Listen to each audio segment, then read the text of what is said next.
Bonjour à tous et à toutes. Donc, je vais animer une table ronde qui, comme vous le voyez, est très chargée. Nous n'avons qu'une heure et demie. Il y a beaucoup de choses à dire. Alors, je vais être vigilante quant au temps de parole, mais j'espère que tout le monde pourra s'exprimer, ainsi que la salle. Donc, j'ai le plaisir d'avoir avec moi le docteur Christine Martinez, qui vient d'enlever sa blouse. Le professeur Vinciane Rebourg, qui est là-bas, le docteur Alexandre Fabre, Madame Stéphanie Khalifa, Madame Laurence Lançon et Monsieur Damien Morisson. Alors, pour commencer cette table ronde, je voudrais vous dire qu'on avait, Audrey Barbet avait eu l'idée de lancer un petit sondage auprès des parents des associations. Et Marine Gonzalez a travaillé avec les associations dans le cadre de FIMATO sur l'élaboration d'un questionnaire.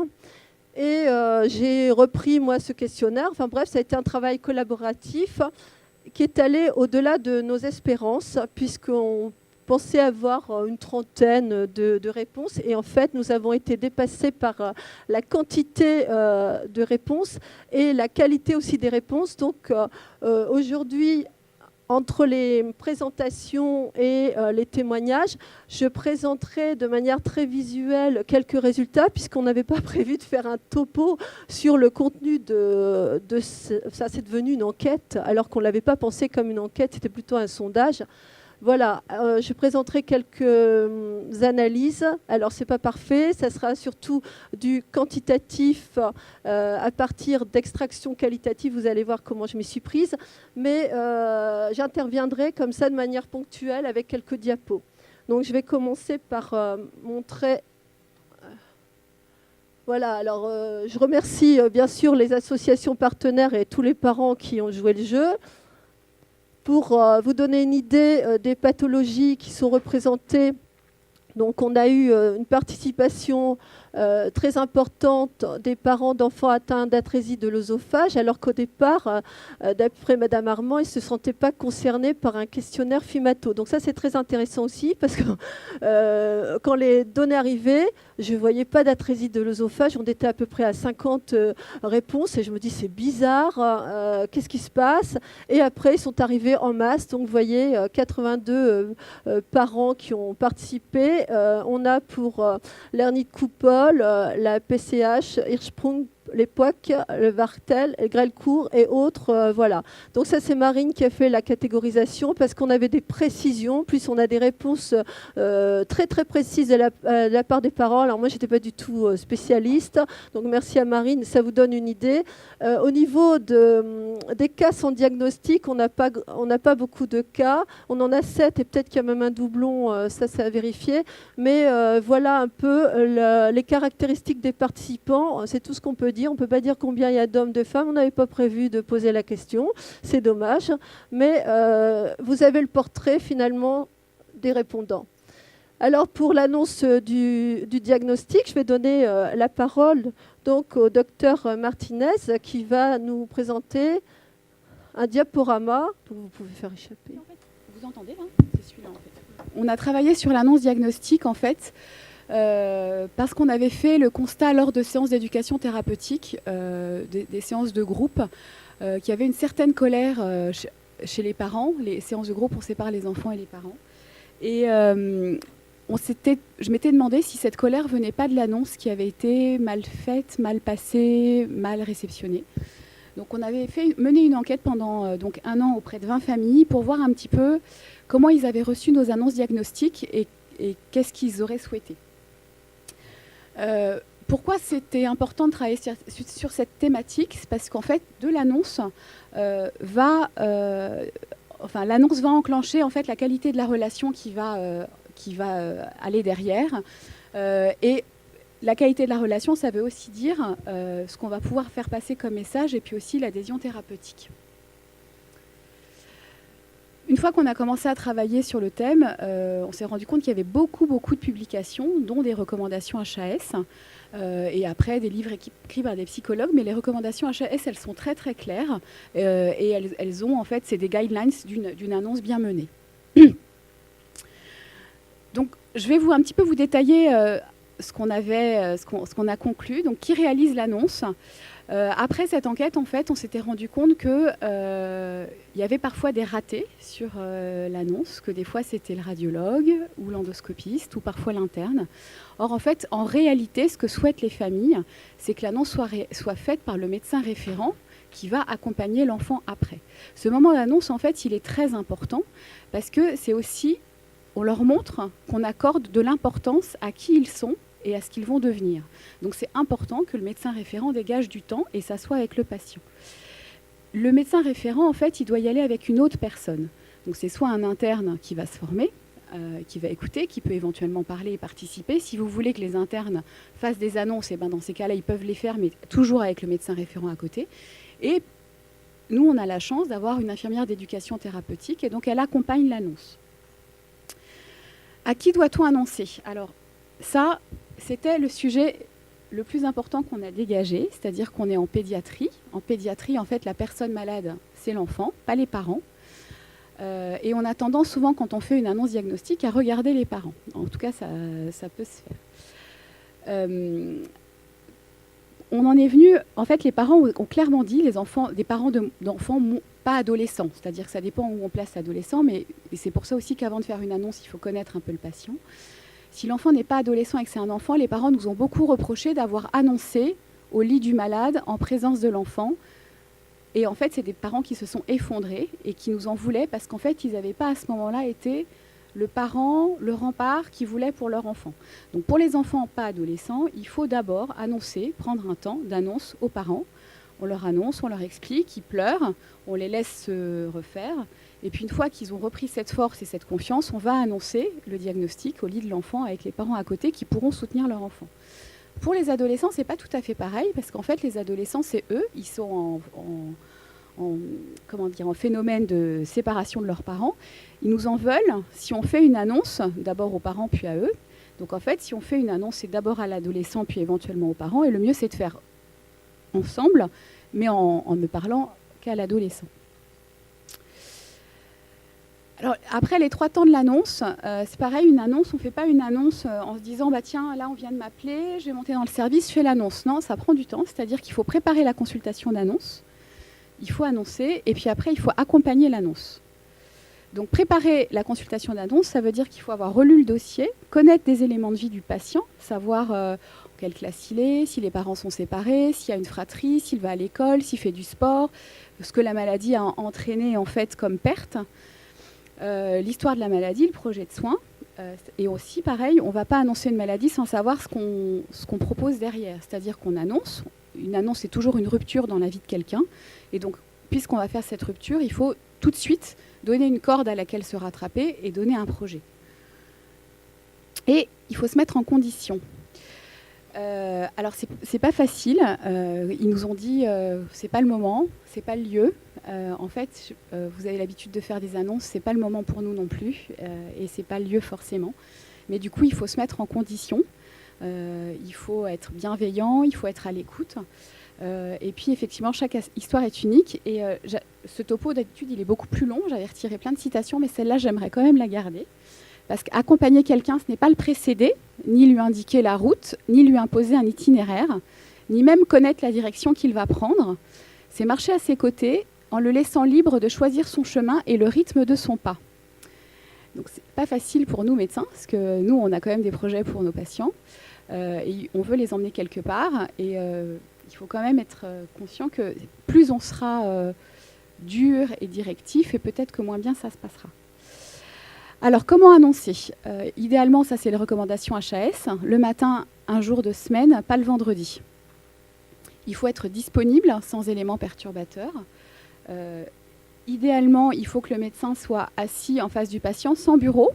Donc, il faut qu'on soit quasiment côte à côte avec un regard et la gestuelle qui va avec, dans un lieu calme et apaisant. Et avec un temps dédié, on n'annonce pas en 10 minutes. Il faut au moins 30 minutes pour annoncer. Donc, comment ça se passe? Qu'est-ce qu'on dit? On se présente, on présente le soignant relais et on va délivrer une information. Mais avant de délivrer une information, certains étaient là hier, on commence par questionner le patient. C'est-à-dire qu'on lui demande qu'est-ce qu'il a amené ici, pourquoi il est là, ce qu'il a compris de la maladie éventuellement ou ce qu'il a compris de ses symptômes. Donc on l'écoute. Et puis après l'avoir écouté, il faut quand même lui demander s'il est d'accord pour entendre ce qu'on a à lui dire. C'est-à-dire que si le patient ne veut pas avoir d'annonce diagnostique, il est dans son droit. Et après, une fois qu'on a eu l'accord, on l'informe et on conclut. Donc, informer, on va nommer la maladie. Donc, il faut donner un nom à la maladie. Ils sont là pour ça. Ils doivent repartir avec un nom, quitte à le dire plusieurs fois pendant la consultation d'annonce. Il faut essayer de comprendre...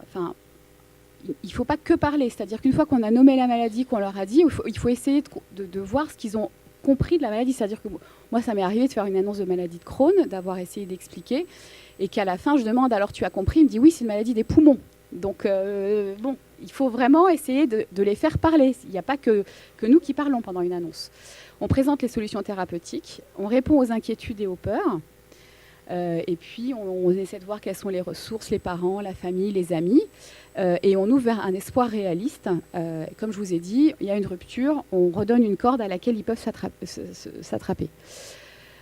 Et puis il y a une conclusion, donc on synthétise tous les points qui ont été abordés, on présente l'équipe. Nous, souvent, on donne une petite fiche avec tous les numéros de téléphone de l'équipe, les mails, les gens qui vont, la psychologue, la diététicienne, l'assistante sociale, l'école à domicile. Enfin, on donne tous les numéros des gens qui vont pouvoir contacter. Et puis, on donne un entretien, une date d'entretien avec le soignant relais avec qui on a fait l'annonce, c'est-à-dire qu'on a fait une première annonce médicale. Notre infirmière d'éducation thérapeutique, dans la semaine, reviendra faire une annonce. On remet des documents. Donc, dans les documents, vous verrez, je les avais supprimés initialement parce que je savais que je n'avais pas beaucoup de temps, mais je les ai remis. En fait, j'ai rédigé des documents avec l'aide d'un labo, mais c'est comme ça, pour la maladie de Crohn, de façon à ce qu'en fait, on remet ce document. L'enfant garde le document, le relit, etc. Et puis, il peut revoir les choses avec l'infirmière d'éducation thérapeutique. Donc, je les ai mis parce qu'on peut faire la même chose pour d'autres pathologies. Et puis, idéalement, on rédige une fiche de synthèse dans le dossier en disant annonce faite ce jour, en écrivant les points principaux abordés. Donc, voilà le document qu'on a fait. Ça reprend en fait les organes touchés, avec l'ensemble des organes, le siège des lésions, la page 2. Elle est là parce que c'est un dépliant. Les mots-clés, donc c'est les choses qui vont avoir régulièrement inflammation, rémission, poussée, lésion, ulcération, etc. Les symptômes de la maladie. La page 3, non, pardon, excusez-moi. Ça, c'était la page 3. La page 2, c'est la définition de la maladie avec les causes. Et en page 4, il y a tous les petits conseils à faire avec les activités physiques, le sport en cas d'immunosuppression, pas de tabac, et puis l'association François au Petit, l'alimentation équilibrée. Et puis, vous mettez un coup de tampon, comme ça, il sait où vous joindre.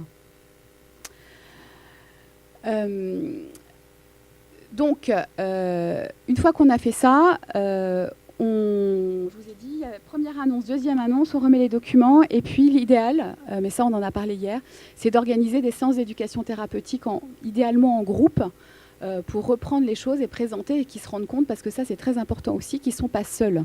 C'est-à-dire qu'une fois que vous leur dites, oui, vous avez cette maladie, mais dans le service, on en connaît beaucoup, et il y en a tant, ça les rassure énormément de se dire qu'ils ne sont pas seuls et qu'ils pourront au moins avoir un vécu de la maladie avec d'autres patients. En conclusion, j'ai fait mon temps, 10 minutes. Chaque annonce est unique. Il n'y a pas de recette, mais vous voyez qu'il y a quand même des balises avec quand même certaines règles élémentaires à garder. Comme je vous l'ai dit, l'annonce, en fait, elle va colorer la relation que vous aurez avec le patient. Et nous, on se rend bien compte que maintenant qu'on a changé nos pratiques, et c'est pas si simple que ça de se rendre compte qu'on fait mal des annonces parce que c'est le b.a.-ba. L'ensemble de l'équipe était à l'écoute et on a tout refait. En fait, les choses se passent beaucoup mieux et cette agressivité qu'on avait dans les séances d'éducation thérapeutique, on la retrouve plus. Voilà, j'ai fini.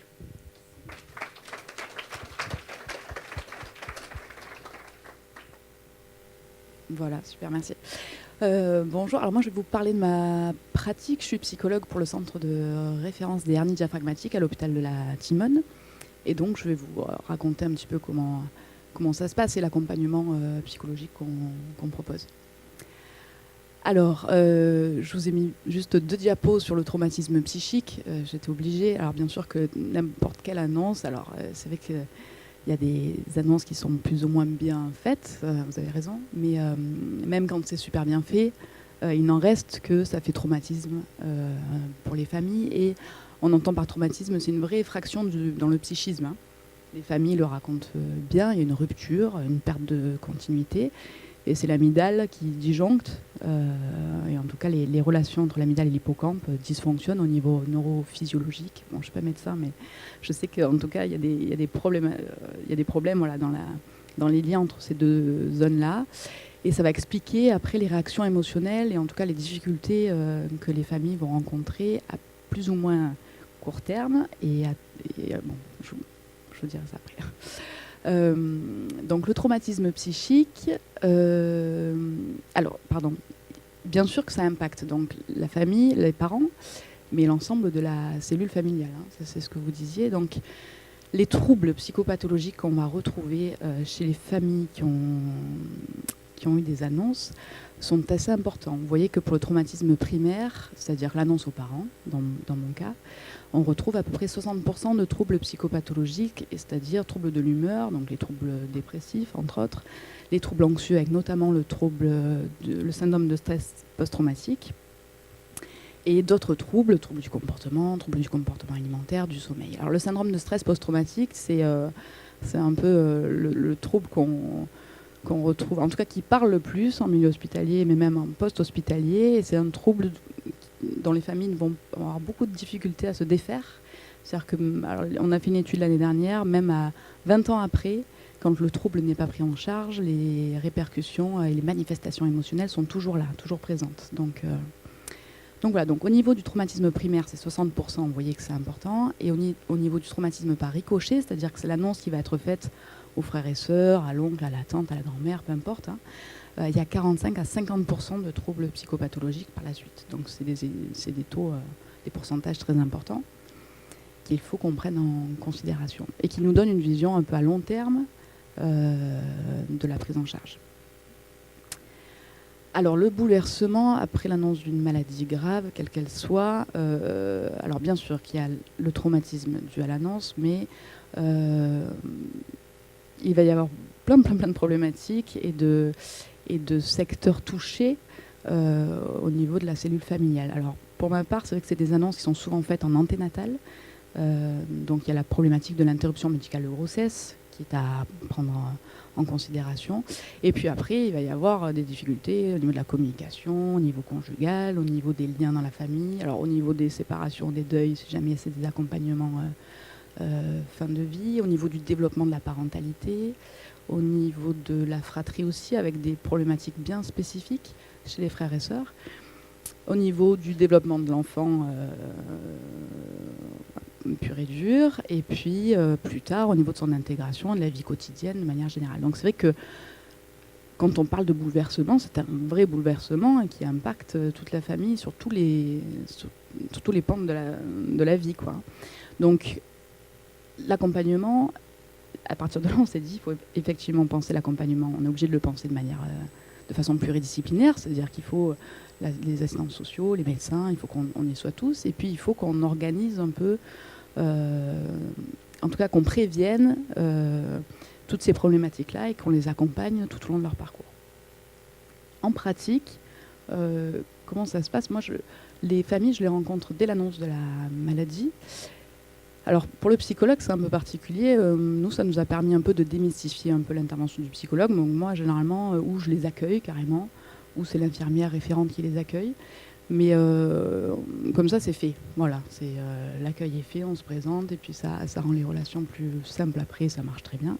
Et puis après, c'est ce que vous disiez tout à l'heure, on rentre dans les recommandations de l'HAS, l'infirmière référente accompagne la famille au cours de la consultation médicale. Et puis moi, je les revois après, généralement, parce qu'avec l'idée de proposer des repères, et des repères qui vont rester stables dans le temps, vu qu'on sait que le traumatisme crée des ruptures et des pertes de repères. Et donc moi, généralement, je les rencontre à ce moment-là, et puis je les accompagne de manière transversale pendant leur parcours hospitalier, c'est-à-dire que n'importe quel service où ils soient, moi, je passe. Et j'essaye de préparer, d'anticiper un peu les changements, sachant que le traumatisme psychique, à chaque changement va réveiller et réactiver toutes les émotions qui ont été perçues au moment de l'annonce. La sortie de la réanimation, le changement de service, le retour à domicile, tout ça. Donc c'est vrai que moi, ma place de psychologue, elle est de les accompagner eux, et puis aussi d'accompagner un peu les équipes, c'est-à-dire d'expliquer aussi aux équipes les réactions émotionnelles qui sont parfois un peu incompréhensibles, parce que du coup, certaines équipes se disent bah mince, ça fait 6 mois, comment ça se fait on lui annonce un retour à domicile, comment ça se fait que la maman, elle s'énerve, qu'elle crie que ça va pas, pourquoi elle n'est pas contente en fait. Nous, ça fait 6 mois qu'on attend qu'ils sortent de l'hôpital, et puis là, on vient de leur dire c'est super, puis on pensait vous faire sortir dans 2 jours, finalement on vous fait sortir cet après-midi, et puis voilà, les réactions en face ne sont pas les réactions attendues forcément, donc des fois ça se passe pas très bien. Donc du coup, voilà, moi ma place elle est un peu là, c'est-à-dire et d'accompagner bien sûr les équipes et les familles autour de problématiques spécifiques selon leur parcours. Donc un temps d'ancrage au moment de l'annonce initiale, un temps hospitalier, et puis un temps post-hospitalier où du coup il y a un suivi qui est fait jusqu'aux 15 ans de l'enfant, avec vraiment l'idée de proposer une continuité et puis de faire la prévention primaire et secondaire, dans le sens où passer le relais avec les réseaux extérieurs, et d'accompagner au plus près chaque famille dans sa temporalité, parce que c'est vrai que le temps de la maladie n'est souvent pas le temps de l'hôpital. C'est-à-dire que les troubles apparaissent, les difficultés apparaissent souvent après. Alors dans le cas d'accompagnement de fin de vie, c'est pareil, ou quand les enfants rentrent chez eux, les difficultés apparaissent après pour les familles. C'est comme s'ils avaient développé des mécanismes de défense, quoi. Comme si, en fait, c'est ça, ils ont développé des mécanismes de défense très adaptatifs pendant la période d'hospitalisation. Et puis après, ces mécanismes de défense, il faut qu'ils bougent un peu, parce que sinon ils s'épuisent. Et puis là arrivent de vraies difficultés. Mais c'est vrai que c'est vraiment à penser dans le long terme, parce que c'est vraiment pas le temps de l'hôpital. Voilà. Donc il faut garder en tête que c'est pas parce qu'un enfant sort et qu'il va bien et qu'on est content que du coup ça va aller. En fait, des fois ça va pas bien du tout après. Voilà. Voilà, c'est tout pour moi. Merci.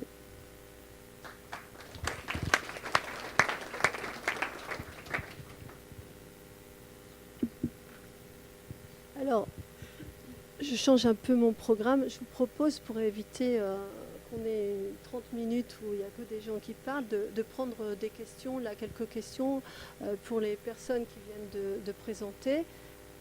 Est-ce qu'il y a déjà des questions qui se profilent, ou est-ce que je continue avec les résultats de l'enquête? Oui ?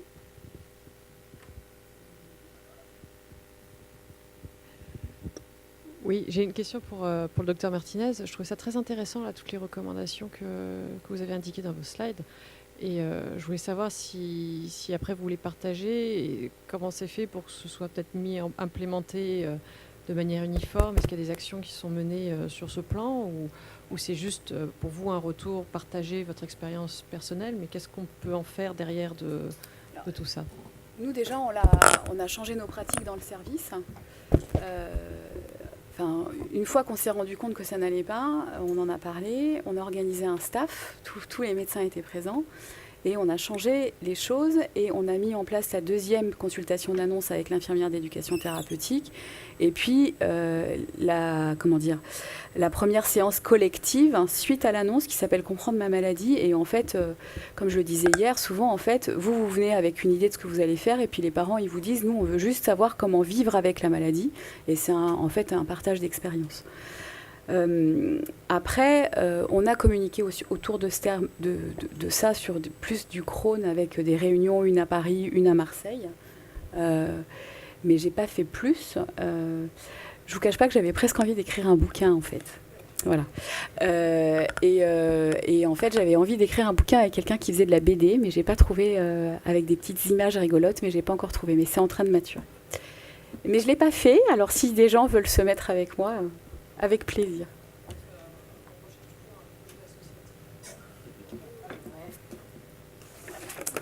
Mais avec plaisir, hein. Moi, si vous voulez, je suis prête à le faire et j'aimerais bien, idéalement, parce que j'avais imaginé le truc, avoir un dessinateur de BD. Quand le topo, en fait, il est coupé. D'habitude, je mets des images et des citations. Mais c'est pareil, c'est toujours pour le Crohn. Je suis désolée, hein. Moi, c'est avec ça. Enfin, je travaille. Mais voilà. Et en fait, il y a un dessinateur qui pose là, qui a une maladie de Crohn et qui a eu un prix au Festival d'Angoulême. Et en fait, c'est hyper fin ce qu'il fait. Et il n'y a pas souvent chez les dessinateurs où on peut trouver une sorte d'agressivité vis-à-vis des médecins. Là, il n'y a rien du tout. Et c'est très fin. Et en fait, j'aurais adoré, dans le meilleur des mondes, qu'il fasse certains dessins. Mais si vous voulez, moi, je suis à votre disposition pour... Ouais, c'était Frédéric Weyer de Besançon. C'est pas forcément une question, c'est plutôt une réponse. C'est que dans le programme de l'internat actuel, un des items, c'est l'apprentissage de l'exercice médical. Et dans ce chapitre, il y a une partie sur annonce d'une maladie grave. C'est sûr que c'est un item qui n'est pas très étendu par rapport à tout le programme de l'internat, mais c'est quand même quelque chose qui n'existait pas il y a quelques années et qui existe maintenant dans le programme de l'ECN. Et puis le fait que dans la future réforme du deuxième cycle, on va normalement devoir faire plus d'apprentissage dans les services de cette pratique clinique. Peut-être ça sera une des pistes que les enseignants, c'est-à-dire nous, pouvons faire pour que les étudiants en médecine, en fait, soient vraiment, bien sensibles à cette problématique qui est très importante. Et alors, je vais rebondir avec ça. Et après, je voudrais compléter aussi, ouais. Je peux rebondir ? Allez-y, rebondissez. Je suis hyper bavarde, hein. Alors je m'étais vachement minutée pour les 10 minutes. On a découvert en fait, avec pareil des colloques d'éducation thérapeutique, deux comédiennes qui s'appellent Violette et Garance. Je vous donne les noms si jamais vous voulez les utiliser. Et en fait, les facs du Sud, donc Toulouse, je crois Marseille aussi, ont la chance de les avoir pour leurs étudiants, où en fait elles font du théâtre forum, c'est-à-dire qu'elles font des scénettes où elles se mettent en condition et elles font parler en fait les étudiants et elles leur font annoncer. Et en fait c'est hyper intéressant parce qu'on croit bien faire. Elle disait très bien qu'une fois elles ont fait jouer un étudiant, il fallait qu'il annonce un cancer à une femme et à son conjoint. Et en fait c'était tellement dur à annoncer qu'elle a regardé que le conjoint. L'étudiante. Et c'est génial parce qu'elles font le truc, elles nous démontrent tout derrière, c'est passionnant. Donc si vous voulez faire des colloques, des machins comme ça, n'hésitez pas à les utiliser. Du coup, pour compléter votre intervention et puis la remarque de Fanny par rapport aux associations d'Amphimato, hier soir on s'est réunis, on a fait 2 heures, il marche ? Toutes les associations là de Fimato, je ne vais pas les renommer, hein, et du coup, on a réfléchi à 7 idées de projet, et l'annonce faisait partie des 7. Et c'était vraiment déjà sorti fortement. Après, bon, il y a 7 idées. Il y a aussi une annonce d'arriver à communiquer le mieux possible. C'était un projet dissocié, mais finalement, si on regroupe documentaire, annonce, BD, il y a peut-être un truc à faire. Ouais. Donc Fanny, ça revient à ce que tu disais, quoi. On serait partant, mais il faut réfléchir un peu, quoi. Voilà. Donc on vous a entendu. Merci. Donc, je reprends la main pour présenter quelques résultats. Par contre, ouais, merci. Je ne suis pas très douée avec tous les micros. Alors, il y a une mauvaise communication entre Mac et PC. Je vois que bon, c'est pas grave. Donc, en gros, on avait demandé qui avait fait l'annonce. Donc, vous voyez, il n'y a pas une personne en particulier. Il y a plusieurs catégories de personnes qui peuvent annoncer. Le lieu... vous voyez la variété des lieux de l'annonce. Ça va de la salle de réveil à la réponse l'hôpital sans préciser où, la salle d'accouchement, la chambre d'hôpital, le bureau, cabinet, enfin une salle close. Et les personnes avaient la possibilité de dire si ce lieu était adapté ou non. Donc voilà, on a en rouge le nombre de personnes. Par exemple, vous voyez, salle de réveil, il n'y a pas beaucoup de gens qui ont vécu l'annonce là, mais en général, c'est pas bien vécu. La salle d'accouchement non plus. La chambre d'hôpital, il y a la question justement de l'intimité. Ils ont le sentiment aussi de maîtriser le lieu, ils sont un peu chez eux. Donc au niveau du rapport, c'est intéressant ce qui est dit. Alors il y a des commentaires qu'on n'a pas exploités, mais ils expliquent pourquoi. Donc tout ça, c'est une masse d'informations vraiment intéressante. Alors voilà comment l'annonce a été perçue dans la manière. Alors évidemment, elle est brutale puisque c'est une mauvaise nouvelle. On nous dit mais comment faire? Il y a des parents qui ont écrit ça, comment faire autrement? De toute façon, c'est pas la manière, c'est le contenu. Mais n'empêche que les parents sont sensibles à l'honnêteté, au tact, à tout ce qui renvoie à ce qu'ils appellent l'humanité, l'empathie. En fait, des comportements qu'on a évoqués dans la première communication. Ils apprécient aussi les schémas. Voilà. Et donc, il faut que ça soit compréhensible, pédagogique. Alors, ce traitement-là, c'est un traitement statistique particulier. Plus le mot est gros, ça veut dire plus la catégorie est fréquente dans les réponses. Hein. Donc, j'ai catégorisé. Et donc, vous voyez, adapté, c'est quand ils nous disent que c'était normal, que c'était bien, etc. Le ressenti au moment de l'annonce, ce qui ressort, c'est la peur, le choc, mais ce qui a été évoqué donc par Madame Khalifa, c'est un cataclysme. Il parle de tsunami, du monde qui s'écroule, la fin du monde, etc. Voilà les termes qui reviennent. Et par contre, ce qui peut sembler assez étonnant, c'est qu'il y a des gens qui me disent on a eu besoin de force. On s'est dit, bon, ben voilà, il faudra être fort. Donc il y a des émotions positives qui sont quelquefois évoquées.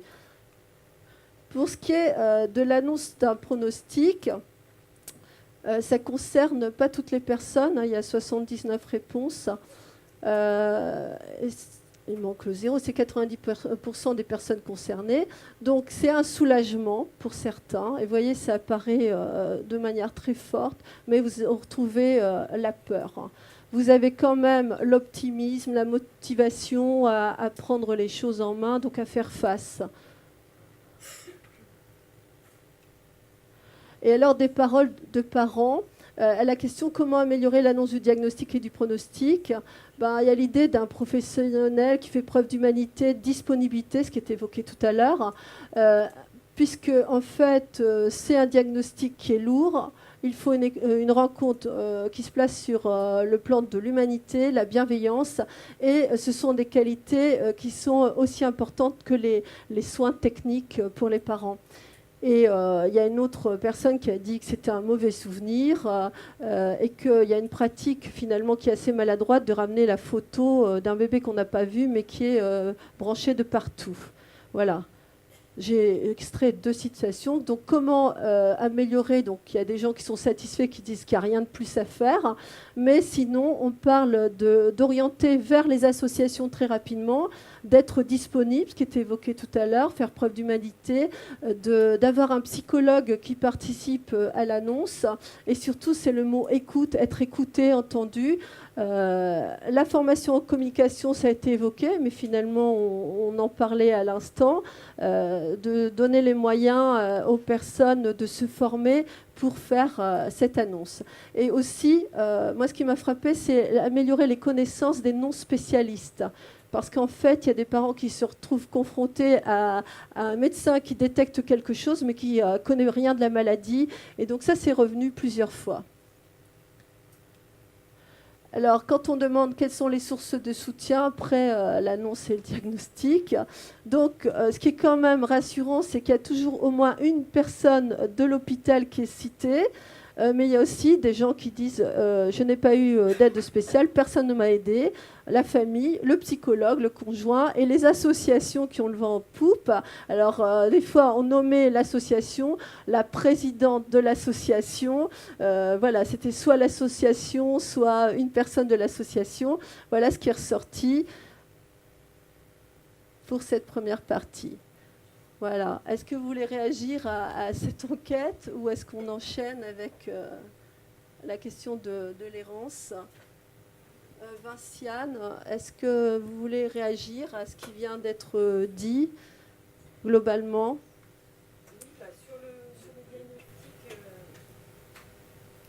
Sur l'annonce de la maladie, c'est vrai que ça peut être aussi parfois un soulagement, mais on pourra peut-être en parler dans l'errance. Quand ils ont été beaucoup trimballés à droite à gauche sans diagnostic, c'est vrai que quand on arrive et qu'on pose un diagnostic au final, c'est un choc parce que bien évidemment on pose un mot sur des symptômes qui étaient présents depuis souvent de longue date, mais c'est aussi souvent un soulagement. Ils disent d'ailleurs, hein, ils sont rassurés, en tout cas ils disent on sait enfin ce que j'ai et donc potentiellement on va pouvoir donner en tout cas une réponse à mes symptômes, mes attentes, répondre à mes questions, chose qui n'avait jamais été faite jusqu'ici. Donc paradoxalement ça peut être aussi parfois un soulagement. Après, il y a aussi, donc là on a parlé beaucoup de pédiatrie. Nous, en tout cas, dans le centre où je travaille, c'est un centre d'adultes. Alors, je vois aussi beaucoup d'enfants, même si c'est pas ma spécialité. C'est vrai qu'après, le rapport est différent avec un adulte, bien évidemment, qu'avec un enfant ou avec un jeune adulte, un fin adolescent, c'est-à-dire 17, 18 ans. Donc l'annonce est différente s'ils sont seuls, s'ils sont accompagnés de leurs parents. Et puis il y a aussi, mais on en reparlera je pense dans la session après, toute la dimension de l'annonce diagnostique quand la maladie est génétique et que derrière il y a toute la symbolique de la transmission avec les parents qui ont transmis ou pas d'ailleurs, hein, puisque ça peut être des mutations de novo. Donc on explique tout ça. Donc il y a tous ces paramètres qui interviennent dans l'annonce. Donc c'est un moment en choc. En fonction du type de maladie, si en plus il y a le phénomène de transmission, il y a le double impact qui arrive, puisqu'il y a éventuellement la transmission des parents. Alors ce qui est assez rigolo, entre guillemets, c'est que quand on annonce une maladie génétique à un enfant qui est assez jeune, bien évidemment, les parents tout de suite sont dans la notion de transmission. Est-ce moi qui ai fait la faute, entre guillemets, hein, puisque tout de suite, sentiment de culpabilité très fort, donc à nous, bien sûr, de réexpliquer les choses et d'essayer de déculpabiliser les parents au maximum. Mais très vite, pour des adultes jeunes, même 17-18 ans, quand vous leur annoncez une maladie génétique, vous leur expliquez les modes de transmission, comment ça se passe, etc., la première réaction, c'est « et pour mes enfants ?» Donc, alors qu'ils sont encore jeunes, hein, parfois 16 ans, 17 ans, on leur annonce ça, et leur réaction, ça ne va pas être de dire... de se retourner vers les parents en disant au fait, qu'est-ce que tu as foutu, pas du tout. Donc il faut déculpabiliser les parents. Eux, tout de suite, ils sont dans la projection. C'est assez... alors qu'ils sont encore très jeunes sur... mais donc pour ma vie future et mes enfants et ma famille, etc. Donc ça, c'est une dimension qui est assez... on en reparlera de toute manière tout à l'heure. En vous écoutant tous, je me disais qu'en fait, certes, l'annonce est brutale et il y a une rupture. Mais en réalité, les gens viennent vous voir avec des symptômes, ils se doutent qu'il y a quelque chose. On est souvent des énièmes référents, comme le dit Vinciane. On programme des examens qui aboutissent au diagnostic. Ces examens, on les explique, on explique pourquoi on les fait. Les gens disent qu'est-ce que vous pensez qu'il pourrait y avoir. Vous évoquez éventuellement certains diagnostics. Il y a quand même des associations, il y a des sites web, il y a de l'information partagée. Donc, quelque part, l'annonce diagnostique est quand même l'aboutissement d'un processus qui est un processus de diagnostic. Et que peut-être qu'il faut qu'on réfléchisse aussi. Je passe à je regarde Christine, mais peut-être qu'il faut qu'on réfléchisse aussi à cette étape-là. Parce que finalement, à y réfléchir, je me dis que les gens qui ont été amenés progressivement dans la démarche diagnostique, accompagnés, etc., eh bien, peut-être que l'annonce diagnostique, finalement, devient une espèce de finalisation de quelque chose qui a déjà été pas mal avancé. Merci.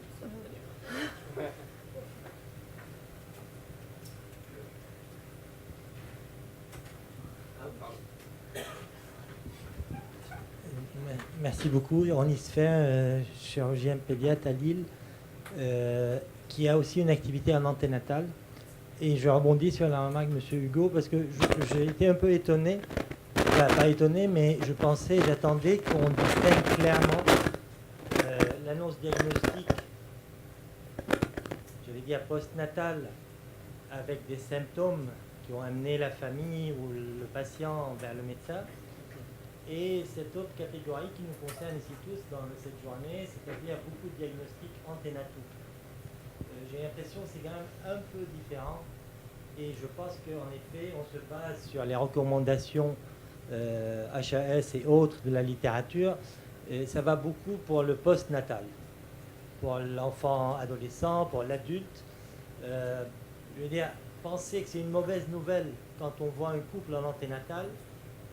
Et là, je rebondis sur un autre commentaire, c'est la qualité du pronostic qui serait influencée par la qualité de l'annonce et du message, le pronostic de la maladie. Et donc, je veux dire, aborder le sujet comme une mauvaise nouvelle en annonçant une malformation, je ne sais pas où me positionner, je veux dire, je n'ai pas de conclusion, mais je pense que c'est une situation complètement différente. Et bon, la hernie diaphragmatique, on a quasiment 100% de diagnostic anténatal, ça en fait une catégorie à part. L'atrésie de l'œsophage, c'est peut-être de plus en plus. Le Hirschsprung, c'est qu'à la naissance.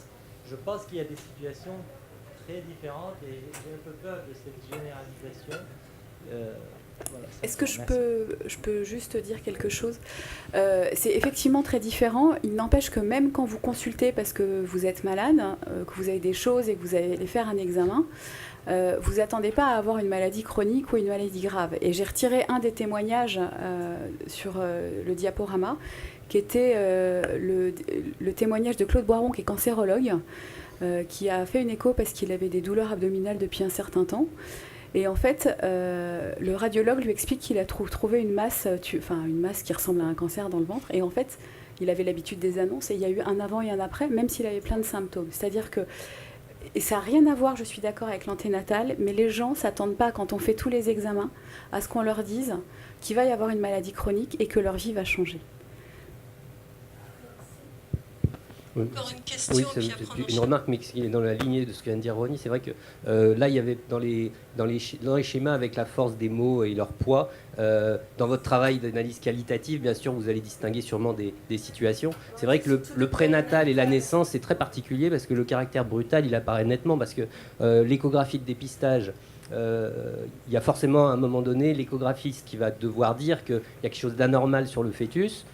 Donc il y a tout de suite un caractère brutal. Et par exemple, découverte d'une anomalie à la naissance, c'est extrêmement brutal parce que c'est pas du tout anticipé. Et puis c'est difficile de demander aux soignants, par exemple à l'échographiste, avant chaque échographie, de dire Madame, cet examen a pour but de rechercher des anomalies dont certaines peuvent être très graves. Dans un couple qui est dans un projet de naissance, je vois mal les échographistes routines qui font du dépistage préparer ça. On sait bien que par exemple sur les prises de sang, il y a toujours marqué tout en bas le but de l'examen, mais c'est vrai que ça en pratique, pour l'échographie ou pour la sage-femme qui accouche un nouveau-né et on découvre une malformation, il y a un caractère brutal sur lequel nous, on doit travailler pour savoir comment on récupère ce traumatisme. Tout à fait. Là, on a une population qui est particulière, parce que je n'avais pas encore passé la diapo. Vous voyez, on a quand même 86% des personnes qui ont répondu, qui ont bénéficié d'un diagnostic périnatal. Donc voilà, le moment après la sortie de la maternité, ça concerne peu de personnes. Voilà, d'où les mots qui sont ressortis. Alors je vais souligner quelques éléments.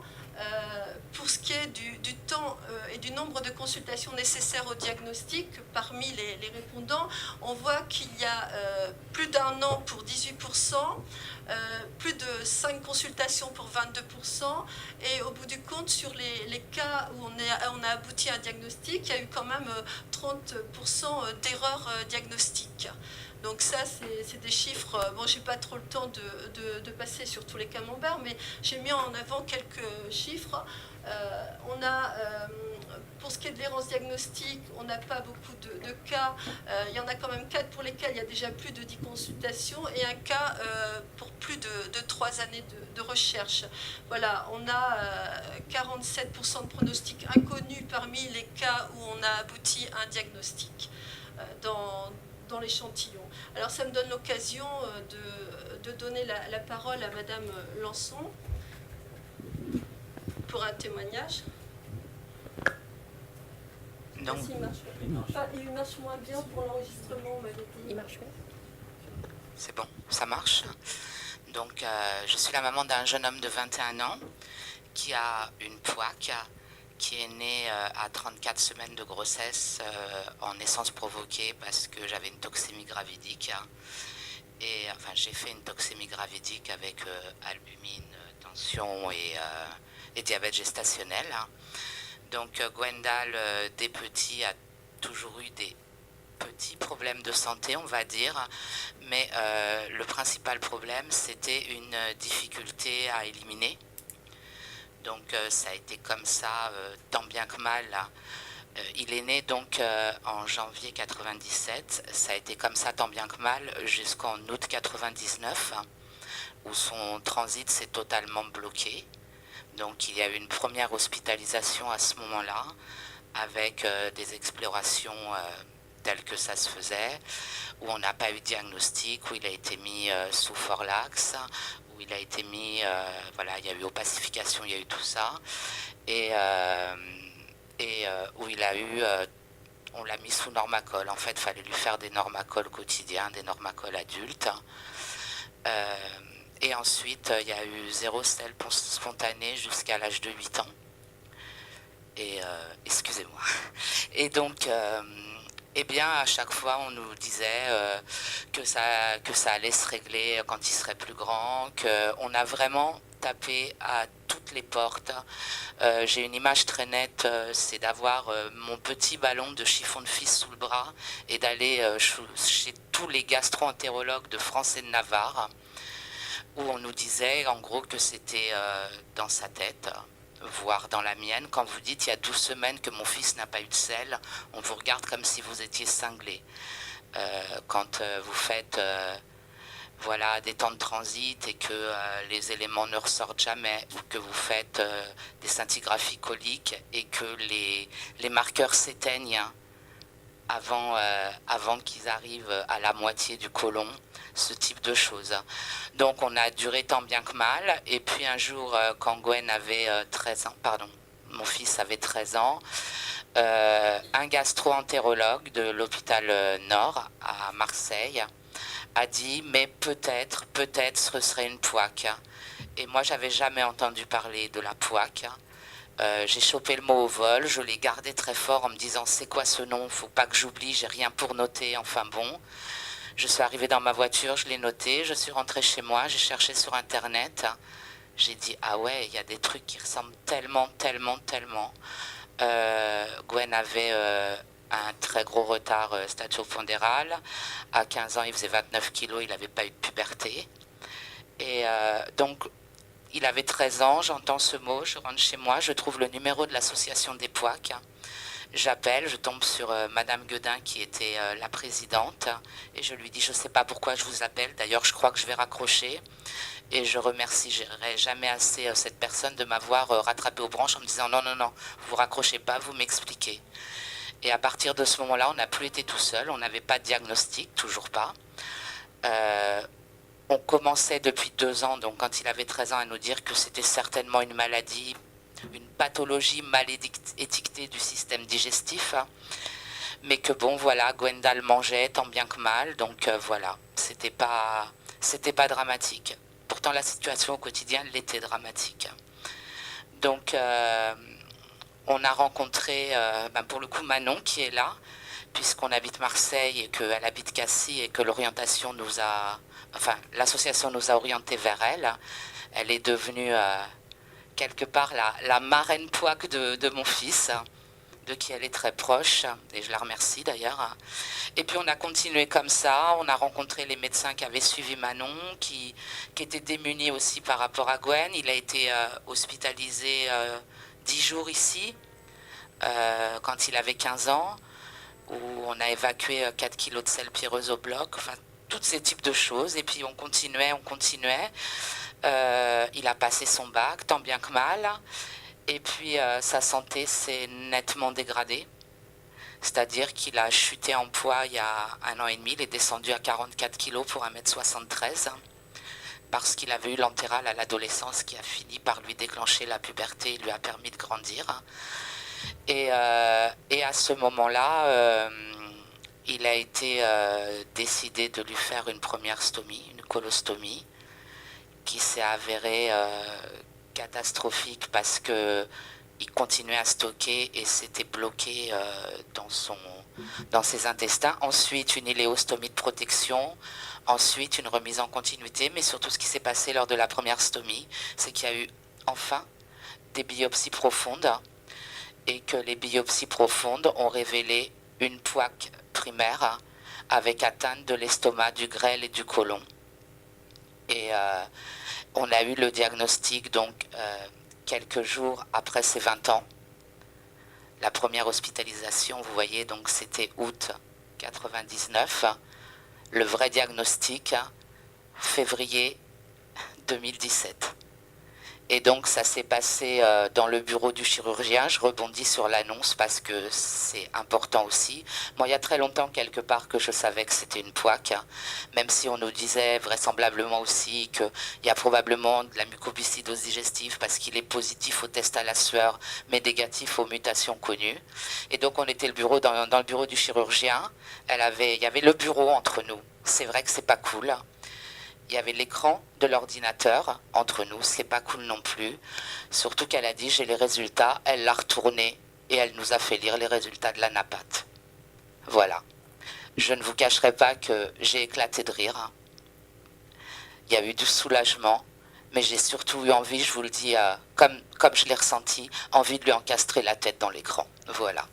Oui. Merci pour ce témoignage qui est assez saisissant.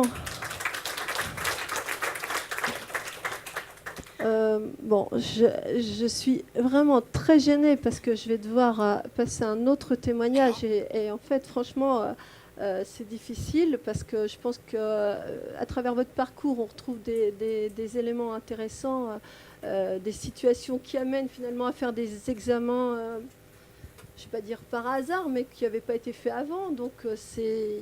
Voilà, bon... moi, je suis un peu émue, mais je vais quand même vous demander, Monsieur Morisson, de témoigner à votre tour sur l'errance diagnostique.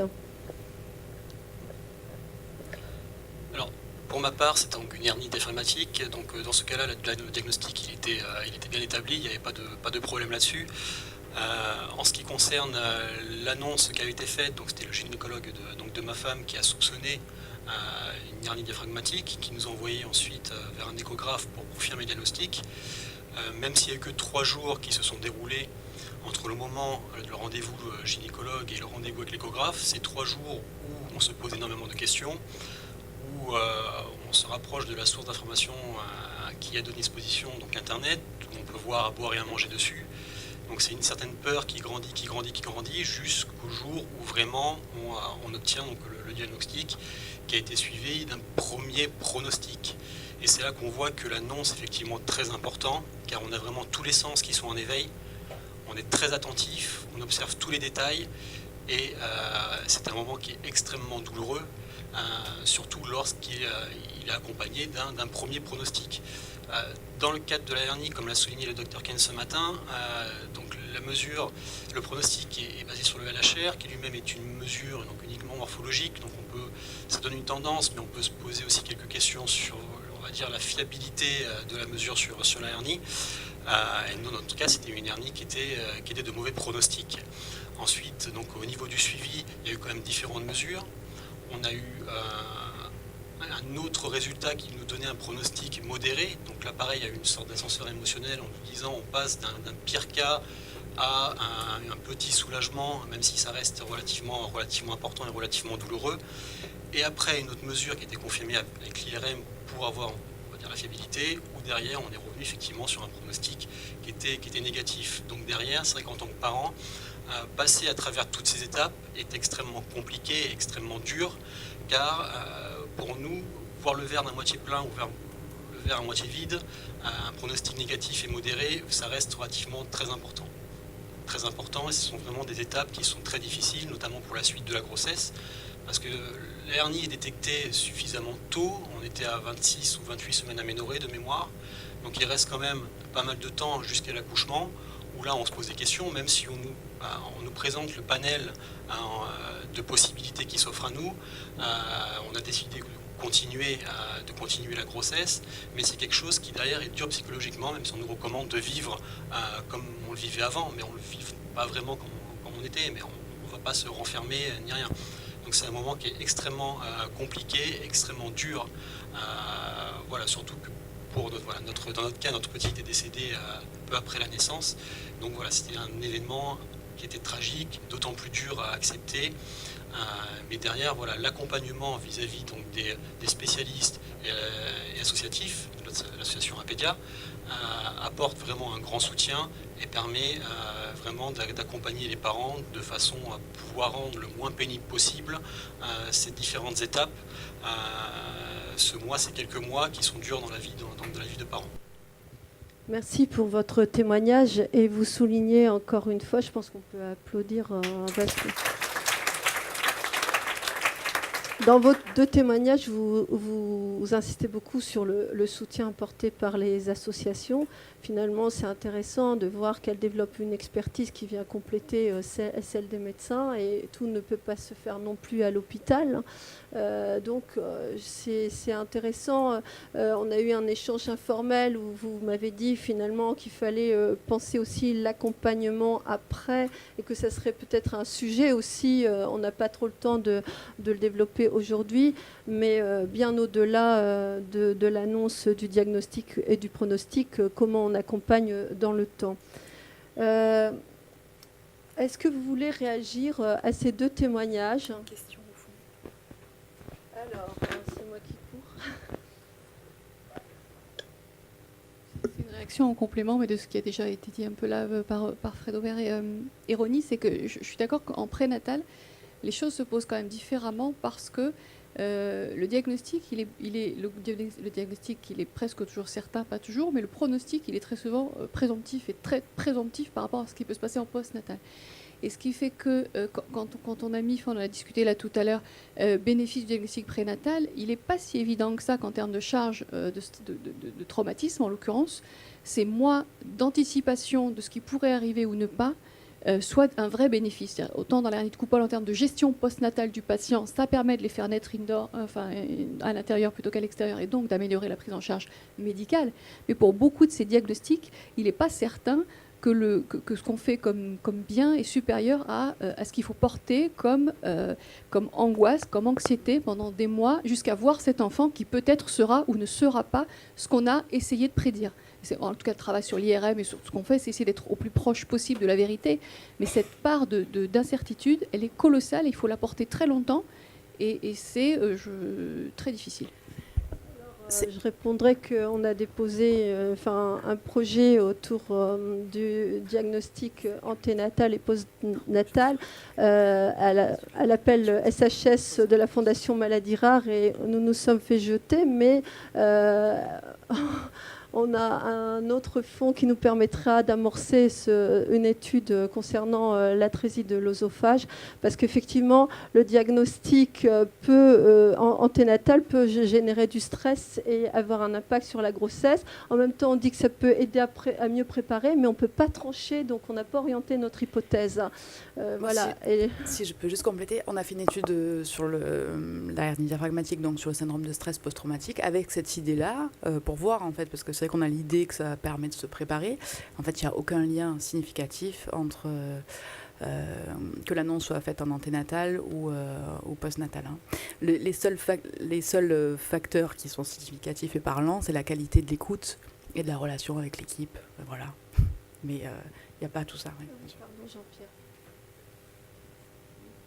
Merci Nathalie. Je voulais juste compléter ce que tu disais sur l'aspect complémentaire des associations et des médecins ou de l'équipe médicale au sens large. Et je crois qu'aujourd'hui, tout le monde est d'accord pour dire que cet aspect complémentaire est réel.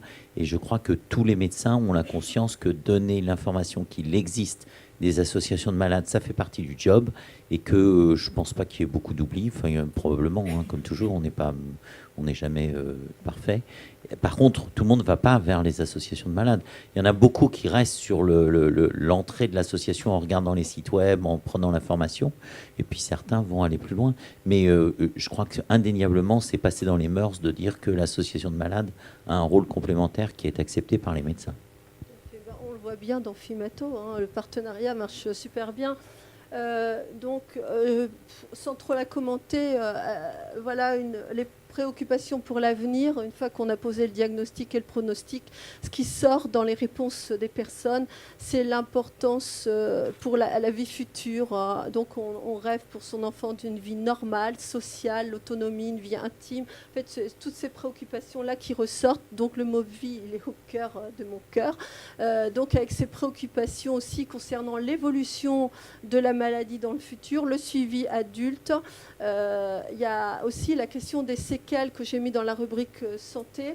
On se demande toujours si les traitements vont avoir des conséquences pour les chances d'être en bonne santé par la suite. Alors là, je propose donc à M. Fabre d'enchaîner. Bonjour, donc on a besoin de parler du micro, on entend oui, ça. Oui, c'est pour enregistrer. Ah bon, tenez, celui-là, il est mieux.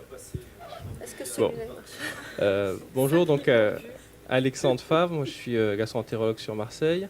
Et alors, quand on m'a invité à cette table ronde, je suis désolé, c'est être un peu plus technique et un peu moins, je pense, dans le témoignage et l'émotion. Enfin, en tout cas, je l'ai vu sur un aspect qui est un aspect comment est-ce qu'on peut avancer dans le diagnostic. Dans le diagnostic, en tout cas, des maladies ayant une composante génétique, puisque c'est un domaine, alors, où est-ce qu'on est souvent confronté, alors, notamment dans tout ce qui est entéropathie congénitale, où on va avoir un enfant qu'on va mettre sous nutrition parentérale, et puis pendant longtemps, on ne savait pas ce qu'ils avaient, et puis au fur et à mesure, maintenant, on peut poser un nom, alors pas forcément, ça ne va pas modifier la prise en charge, mais un nom sur ces enfants, et probablement on peut encore faire des progrès pour que ce soit plus rapide et qu'on n'ait pas ces délais qu'on peut voir. Alors ça, c'est pas trop vu dans votre enquête, puisque d'après ce que j'ai vu, il y a beaucoup de maladies plutôt malformatives, dans le sens atrésie de l'œsophage, hernie de coupole, et très peu qui étaient dans ce cadre de maladies génétiques plus silencieuses, mais le concept reste le même. Alors, ça va être un peu, je vais essayer d'amender des éléments, justement pour nourrir la réflexion sur quelles sont ces techniques, qu'est-ce qu'on peut en faire. Alors, je vais commencer par une question, c'est qu'est-ce qu'il y a entre la vigne et le poulet? C'est le nombre de gènes qu'a l'être humain. C'est quelque chose qu'on rappelle, on a toujours eu tendance à se mettre un peu au pinacle de l'évolution, mais l'être humain a en gros 22 000 gènes, ce qui est 8 000 de moins que la vigne, et un tout petit peu plus que le poulet. En quoi est-ce que ça nous intéresse? Parce que beaucoup des techniques qu'on va utiliser vont se focaliser sur ces 22 000 gènes. Alors, de nouveau, une diapositive un peu de rappel qui, pour certains, sera plus ou moins loin. C'est la structure du génome humain. Généralement, on dit 3 milliards de paires de bases. Mais 3 milliards de paires de bases, pourquoi? Il y a 1% qui code ces 22 000 gènes. 4% qui codent des séquences régulatrices. Et le reste, ça code soit des transposons qui sont des virus qui ont envahi notre génome et dont on ne sait pas se débarrasser, soit des séquences dont on ne sait pas quoi faire. Donc globalement, on va parler de beaucoup de choses, mais qui se concentrent sur 1% du génome. Et de nouveau, pour rapidement juste faire un souvenir, l'ADN, qui est un peu les recettes, sont transcrites, c'est-à-dire sont retravaillées en ARN, qui va être la recette qui va être transformée en protéines. Et on va perdre ce qu'on appelle les introns, qui sont les parties non codantes, on va garder que les exons. D'où le terme que vous allez entendre d'exome, qui correspond à la partie qu'on connaît, qu'on peut séquencer et qu'on peut analyser. Et pourquoi est-ce qu'on séquence ces parties-là? Pour une réponse assez simple, c'est que c'est la seule dans laquelle on a un code. C'est-à-dire quand vous faites un séquençage génétique, vous ne voyez pas la protéine, vous ne voyez pas l'effet direct. Vous voyez une liste de lettres, ACTG quelque chose, et vous allez le traduire, et c'est parce que vous avez le code génétique qu'on peut faire des prédictions sur ce qu'on va avoir. Et c'est pour ça qu'on ne sait pas du tout analyser 44% du génome, parce qu'on n'a pas de code, et en fait, vous pouvez le séquencer. On peut séquencer un génome entier aujourd'hui. En gros, vous pourrez analyser 2% des données. Le reste, on ne sait pas quoi en faire. Alors, pourquoi ça a un intérêt? Parce qu'avant, on a une stratégie que je dirais classique. Alors, qui est en train de changer, mais c'est en 2014, il proposait, on avait un patient qui était suspect de maladie génétique. Comme ça a été dit dans les témoignages, dans un certain nombre de cas, il faut d'abord qu'on se dise, est-ce qu'il a une maladie génétique derrière? Parce que souvent, on peut ne pas y penser. Et maintenant, comme vous verrez, on découvre même de la génétique qu'on ne pensait pas forcément en trouver. Bon, on tente de prendre en charge le patient, ce qui est indépendant souvent du diagnostic, puis après, on essaye d'avancer.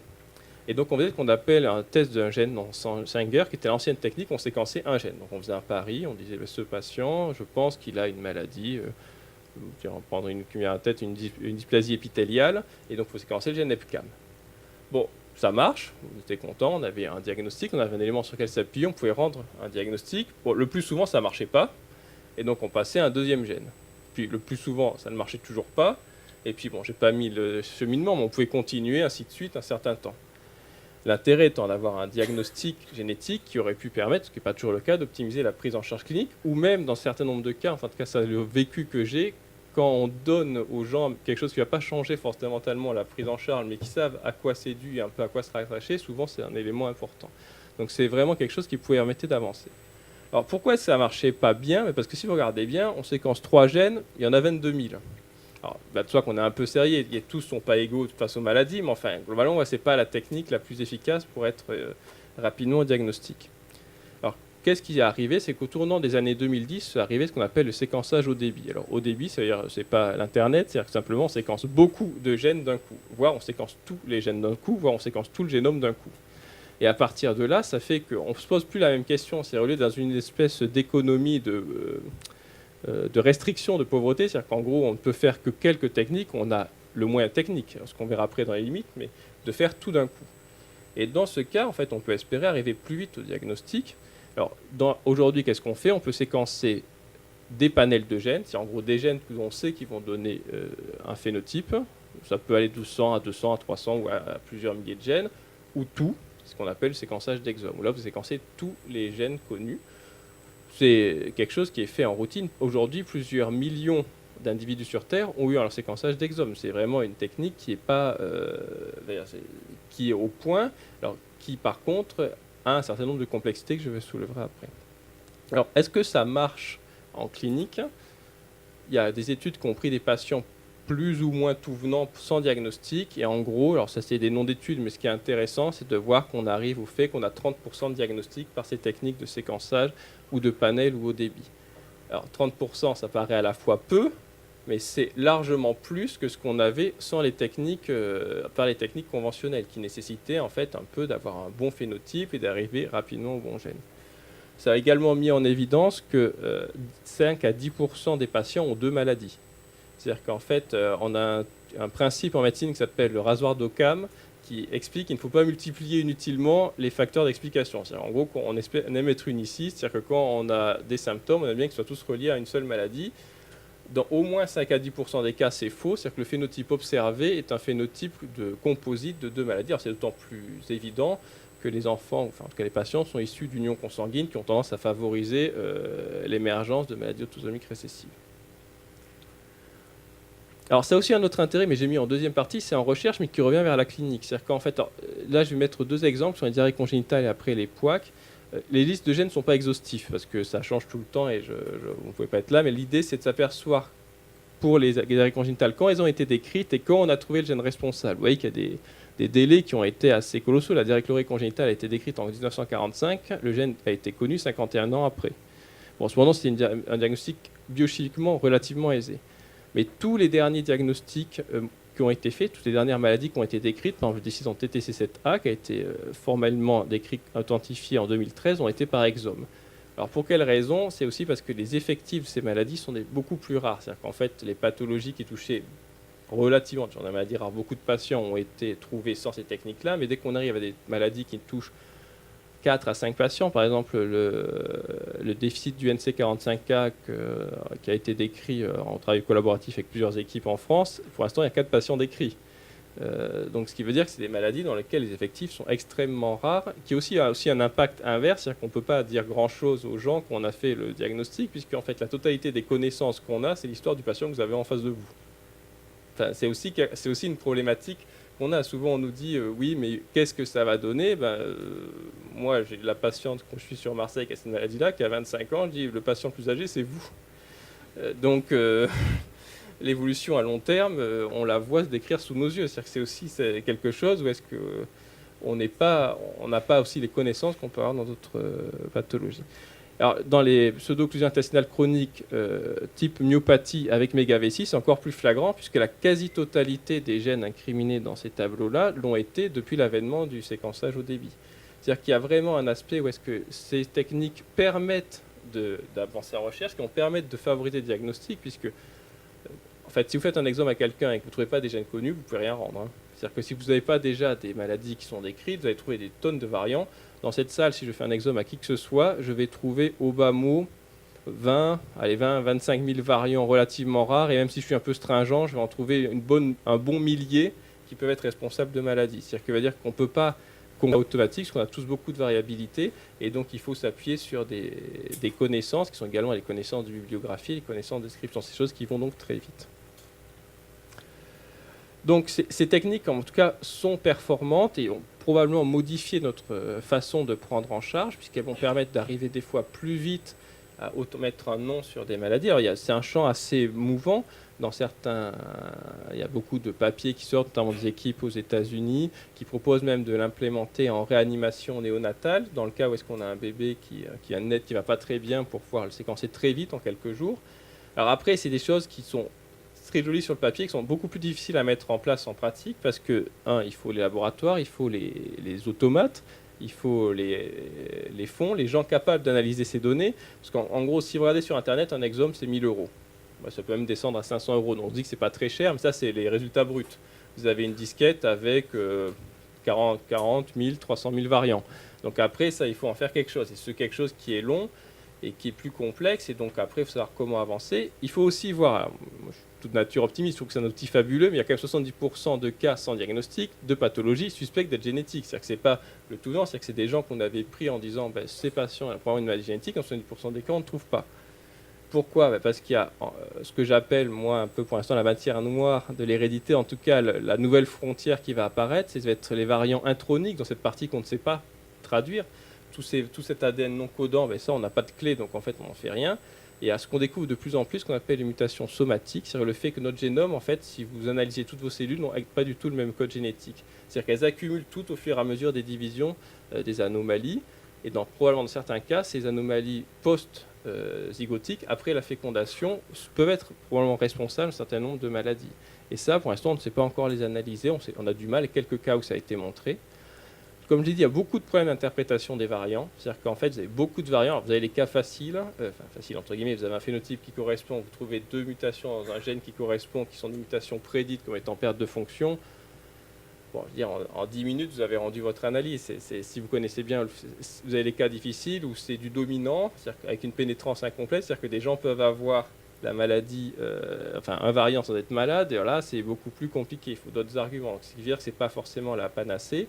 Et il y a surtout un gros problème, c'est les découvertes accidentelles. C'est-à-dire que si vous séquencez tout, vous voyez tout.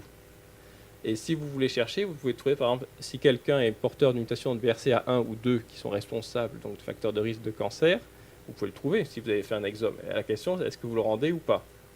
Alors, aux États-Unis, il y a des guidelines pour dire qu'il faut rendre un certain nombre de gènes dits actionnables, c'est-à-dire dans lesquels on peut espérer qu'on va modifier la prise en charge. En France, à ma connaissance, il n'y a pas d'équipe qui font vraiment de l'exome diagnostic, c'est plutôt du panel de gènes. On résout ce problème-là, parce que vous ne séquencez pas ces gènes-là, donc vous n'avez pas la réponse, mais c'est un vrai problème, c'est qu'on va connaître plus que ce qu'on cherche. Donc, voilà, c'est des aspects un peu... C'est plus le futur, c'est le présent, et c'est quelque chose qui va devenir de plus en plus présent dans les maladies donc, génétiques, qui sont un petit groupe de ce qu'on a vu, et qui devrait probablement nous permettre d'aller plus vite, sachant qu'il y a encore beaucoup de choses qui vont rester. Et donc là, c'est pour dire qu'effectivement, c'est une carte, on a des informations, parfois même trop d'informations, donc il faut savoir comment l'utiliser. Et mon chef de service dit souvent, l'outil ne fait pas l'artisan. Je pense que c'est aussi un élément qu'il faut savoir, c'est que ces techniques, il faut en tout cas le personnel les maîtrise, parce qu'elles ne feront rien sans nous. Merci.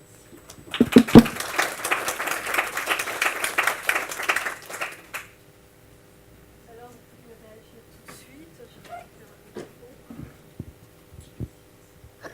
Vous avez des questions ?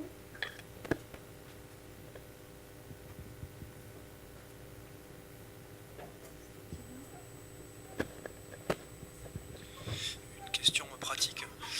Quentin Balouet de Limoges. Quand vous faites un exome, les données. Merci. Les données, du coup, c'est la propriété du patient ou votre propriété, et après, comment on va faire la protection de... Le laboratoire, il fait que de l'exome, fait que de l'exome en recherche. D'accord. C'est que de l'exome recherche, donc il n'y a pas pour l'instant une problématique d'exome, ce que je disais en routine. Après, c'est du panel de gènes. Donc moi mon expérience de l'exome, c'est que de l'exome recherche, dans lequel il n'y a pas, à ma connaissance, de rendu des données brutes aux patients. D'accord. Donc le patient, par exemple, 20 ans, 30 ans après, il ne pourra pas y avoir accès. C'est la question que posent mes collègues de génétique qui disent qu'est-ce qu'on fait de ces données. Aux États-Unis, vous récupérez un CD. Bon, sachant que dans les faits, quand on voit, il faut réaligner les données. C'est-à-dire qu'en fait, le problème, c'est quand on récupère ce qu'on appelle un VCF avec un certain nombre de variants qui sont décrits. Enfin, je crois que vous travaillez en génétique aussi ou... Non, pas du tout. Je suis chirurgien pédiatre. Non, voilà, parce que c'est pour dire, vous récupérez un fichier qu'on appelle VCF qui est une série de variants par rapport au génome de référence. Ces variants, si vous réannotez, peuvent varier d'un génome de référence à l'autre. Il faut savoir qu'on est à la 19e version du génome de référence et que quand on réaligne, on peut remodifier la façon dont vous allez voir. Donc il n'est pas tout à fait sûr, enfin en tout cas, moi je pense qu'à moyen terme, si vous voulez refaire un séquençage, ce sera moins cher de le refaire avec des techniques plus efficaces. Par exemple, il y a des techniques qui vont arriver qu'on appelle de long grid, dans lesquelles vous séquencez des grands fragments au lieu de faire des tout petits fragments et qui seront probablement plus efficaces. Donc, en tout cas, pour l'instant, en France, on ne rend pas les données. Dans les États-Unis, vous pouvez faire un exome. Aux États-Unis, vous pouvez envoyer votre sang et on vous envoie un résultat d'exome, hein, ou même de génome. Probablement, vous n'en ferez rien, mais vous le faites. Mais c'est alors que même ces données brutes, finalement, vont rapidement perdre de la valeur. Par exemple, nous, si on réanalyse un vieil exome, il faut le réaligner parce que tout simplement, au bout d'un certain temps, il est même plus à jour. Hein. Oui, bonjour. Donc encore une question de parents. Moi, mon fils a eu un diagnostic, je pense, il y a un peu plus d'une dizaine d'années, je ne me rappelle plus très bien, une microdélétion sur un chromosome 14. C'était par CGH arrêt.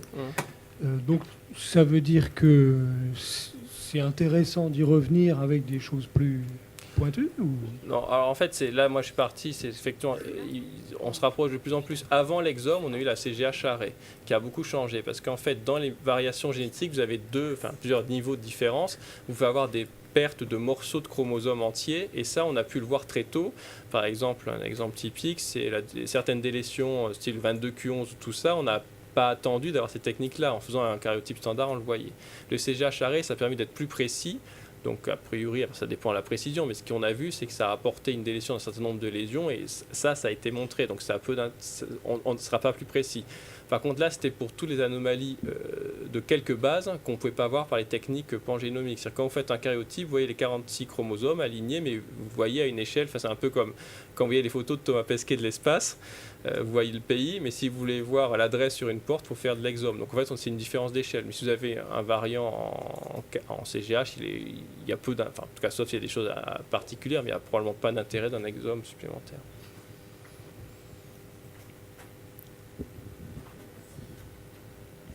Oui, Claude Ferrec, généticien à Brest.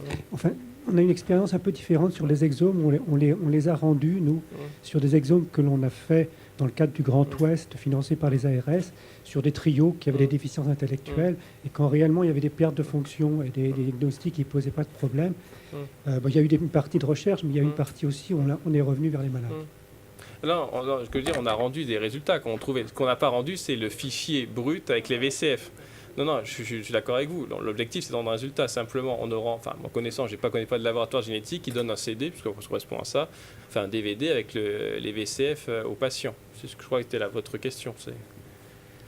Pour continuer, je voulais dire que dans l'enquête, les gens sont quand même très favorables aux apports de la génétique. Il y avait 94 des avis favorables. Pour 171 réponses, et les attentes ont à voir avec l'origine, c'est trouver l'origine de la maladie, évidemment l'aide au diagnostic. Il y a l'idée aussi qu'on saura si on transmet ou pas. Participer aussi à ces tests, c'est contribuer à la recherche pour les personnes. Et visiblement, ça compte pour pas mal de personnes. Et il y a l'idée de prévenir, de diagnostiquer précocement. Voilà ce qui apparaît dans l'enquête. Et pour ceux qui en ont fait l'expérience, c'est 82 parents qui ont fait l'expérience d'un diagnostic génétique. Ce qui ressort, c'est l'attente des résultats. On met que cette attente est très longue, ce que vous avez évoqué. Et là, je pense que ce n'était pas des séquençages haut débit.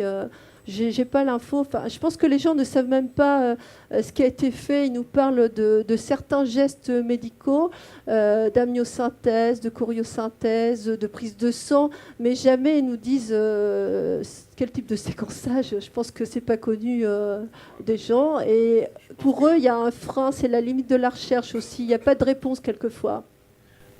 Là, vu le type de pathologies qui sont décrits, c'est probablement du prénatal, et je ne pense pas que c'était de la recherche ciblée, vu les pathologies qu'on avait, c'était plutôt au mieux des karyotypes.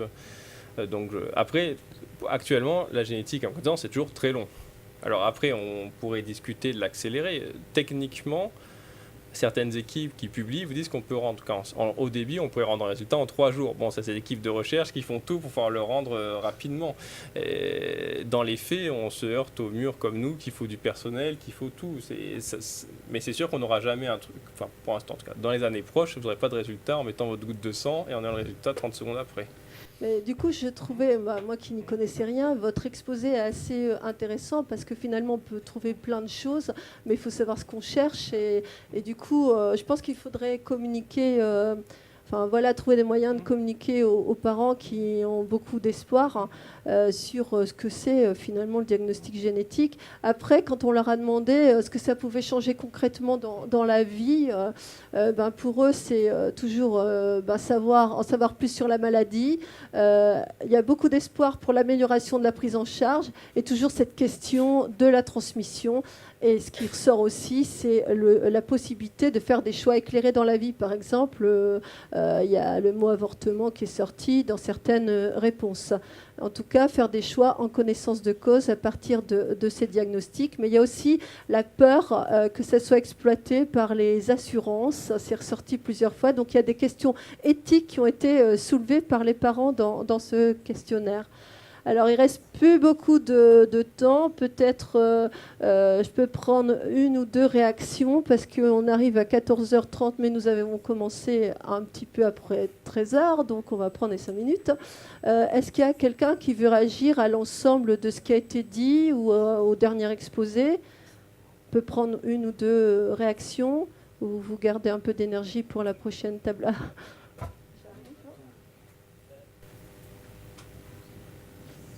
Commentaire en termes de d'errance diagnostique ou pas seulement d'errance diagnostique quand des fois vraiment on ne trouve pas parce qu'on ne trouve pas comme on l'a expliqué. Il y a un article très célèbre qui parle de la vérité atroce. Le titre, c'est The Awful Truth. Je ne sais pas si c'est bien placé d'amener ce petit résumé ici.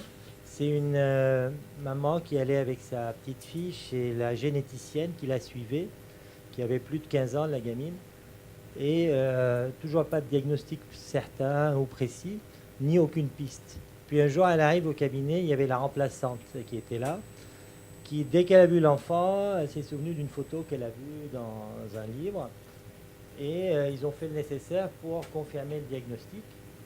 À partir de ce moment-là, c'était la catastrophe pour la famille, parce que pendant tout ce temps-là, ils vivaient dans une sorte d'espoir. Donc, simplement pour dire qu'on touche des sujets très très importants et très dépendants de chaque personne, de chaque famille, de chaque culture, de chaque éducation.